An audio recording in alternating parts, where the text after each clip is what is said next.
Hello বন্ধুরা, কেমন আছো? ভালো আছো নিশ্চয়ই। তো চলো তোমাদের আজকে আমি একটা নতুন রেসিপি দেখাই, কাঁঠাল বীজের তরকারি। তো তোমরা সবাই জানো, তোমরা কেন, আমিও জানতাম কাঁঠাল বীজ মানে ডাটা দিয়ে আলু বেগুন দিয়ে চচ্চড়ি। তো একটু একটু সবুজ হয়ে গেছে, বীজগুলো অনেকদিন রয়ে গেছে বীজগুলো, তো সবুজটা আমি ফেলে দিলাম। তারপর আমি বীজগুলো এইভাবে ছেঁচে খোসাগুলো বাদ দিয়ে কড়াইয়ের মধ্যে একটু জল আর লবণ দিয়ে এটা আমি সেদ্ধ করতে দিয়ে দেবো।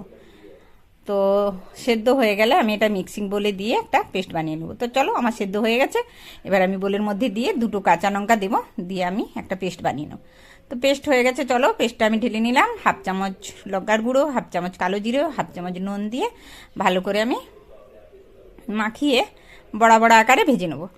তো তোমরা কে কে এইভাবে বানিয়েছো আমাকে কমেন্টে জানাবে। আর যারা বানাওনি এখনো পর্যন্ত তারা কিন্তু এভাবে বানিয়ে খাও, হেভি লাগে খেতে।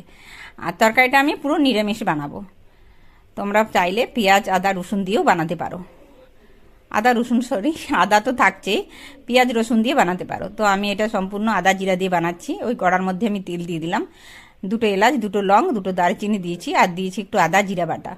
তো আদা জিরা বাটাটা হয়ে গেলে এবার ভাজা মশলাটা একটু ভাজা হয়ে গেছে প্রায়। এবার আমি দিয়ে দিচ্ছি হাফ চামচ হলুদ গুঁড়ো, হাফ চামচ লঙ্কা গুঁড়ো,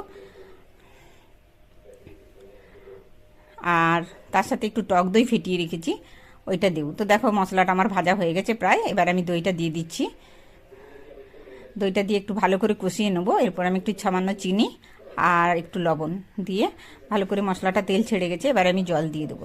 তো এটা ফুটে গেলে আমি বড়াগুলো এর মধ্যে দিয়ে ফুটাচ্ছি না, কারণ দিলে বড়াগুলো ভেঙে যাবে। তো বোলের মধ্যেই দিয়ে দিলাম, আর উপর থেকে একটু ঘি ছড়িয়ে দেবো, আর আমি দিয়ে দেবো একটু কুচনো ধনেপাতা। তো তোমরা এইভাবে বানিয়ে খাও, দেখবে খুব সুন্দর লাগে, হেভি লাগে খেতে।